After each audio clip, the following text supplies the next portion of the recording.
Hello and welcome to this third game from the last round of, or the last match of the first round of the Ladderwars tournament. Down here in the bottom we have our champion of the Lightbringers race, ALL Recon, who has proved in the first two games that he can beat ZertoN's Renegades, probably the best Renegades in the game.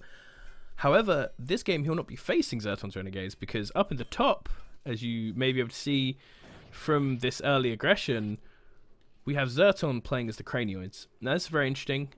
Very rarely you see ZertoN playing as a different faction. He clearly has accepted Recon's assumption, his hypothesis that Lightbringers are actually an incredibly powerful race, and he has switched it up. And Cranioids are a very interesting choice. I think they are probably the right choice in this situation. They have an incredibly powerful late game force. Probably from what we're seeing now and what people have been saying about what the races should theoretically be like, Cranioids are probably the only race that have a significantly more powerful late game army than Lightbringers.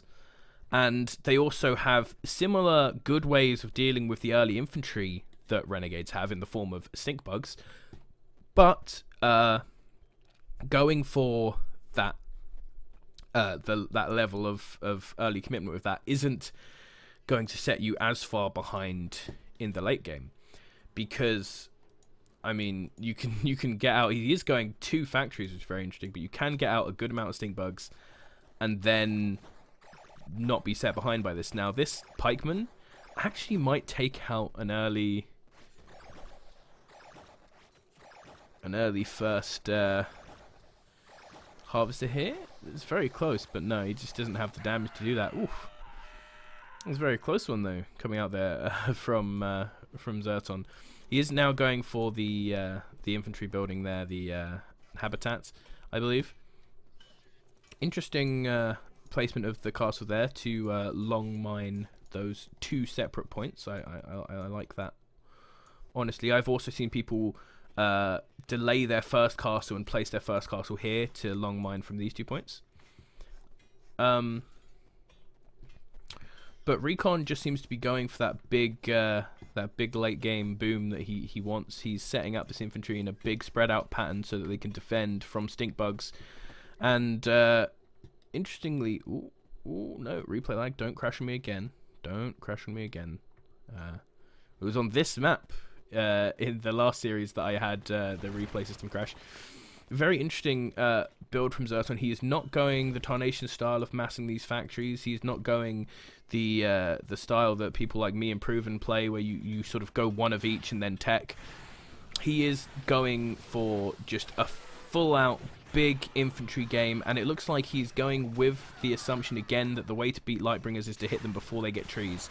And the trees are out, but there aren't incredibly many of them. However, when trees do get out, as you may be able to see from this, you can't fight trees with stink bugs. The stink bugs will destroy this infantry, but apart from the paladins, but these trees will destroy these stink bugs. So he really needs some tech now. He has gone into the Cranioid infantry over the Xenodogs, and there you go. He do have those tripods now. I don't think sticking on tripods is enough. Sticking on tripods was enough for Tarnation in his match, but that was against a Guardian player. Against this sort of Lightbringers, Lightbringers have a much smoother transition on up to their late game army, and so I think you really are going to need to see the blast bugs coming out.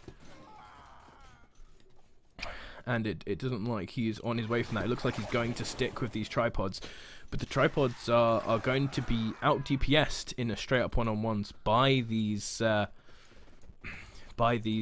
trees. And even though the Cranioid infantry will help with that, the Rangers are going to slaughter those Cranioid infantry much faster than any of them get killed. I really would like to see blast bugs come out from these. From ZertoN, blast bugs are incredibly powerful. And if he could get to his blast bug mothership combination, then he can take on this late game army. But I think if he just sticks on tripods, he's not going to have the power needed to push through. These tripods in their large number can be very useful, but I do not think against one of the strongest late game armies in the game, it appears that he will be able to do this, and they are coming in here. We're going to see how these are going to get absolutely struck by these trees if they get into range.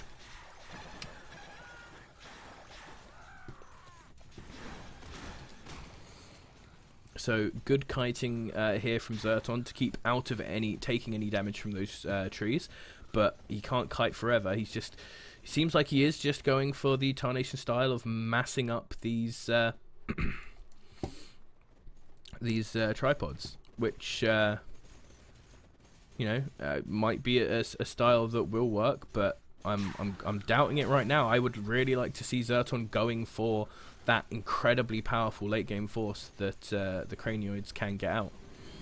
There's even some harassment going on here. A group of trees have been sent off to kill some harvesters, and the phoenixes are now out as well, which means that within here all this infantry is going to start getting shredded by phoenixes, allowing the trees to really get to work, and trees are killing more of his harvesters around the side of the map. Big functioning base from Recon, pretty much untouched from any sort of harassment.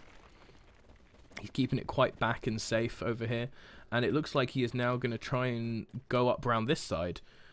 Changing the pressure from side is going to sacrifice this little harassing party, or at least have them run away. I don't even know if any of them will die because of the low damage of these tripods, but this will set him up to be closer to ZertoN's other harvesters, and this is a very smart choice by Recon. He didn't need, from a fight perspective, to move around the other side of the map, but moving around the side allows him to do the same sort of tactics with this little group and pick off more of these harvesters, and picking off these harvesters will stop ZertoN from being able to get up to this army, but he does now have blast bugs already. There is a large force from ZertoN up here being almost useless against these trees, but he does now have blast bugs, which does mean he's taken that first step into getting to that incredible late game army. And I think now that Recon has seen that, he's given up on trying to hold down the Cranioid's economy, because he knows he needs to get something done with this as soon as possible. And you know, right now this army from ZertoN is just not powerful enough to stick up to this. The blast bugs are going to do a lot of work, but he doesn't have motherships, and so they're going to be able to get chipped down here, and his army's just getting cornered. These blast bugs have nothing in front of them, they have nothing above them, and okay, LB are very strong, and I think ZertoN's right there, and that's what we've all seen from this matchup here. Congratulations to Recon on very much, along with the Tarnation game earlier this week, proving the Lightbringers are really a force to be reckoned with, and I think I might definitely have to start trying to learn Lightbringers again. You never know. Very impressive work here from AOL Recon, and AOL Recon now goes on.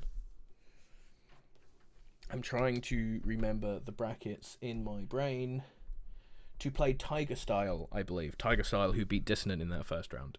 So that'll be another very exciting game to see. Thank you for watching. Thank you to Game Replays for putting on this tournament, which we have now wrapped up the first round of with this game. And I will see you next time.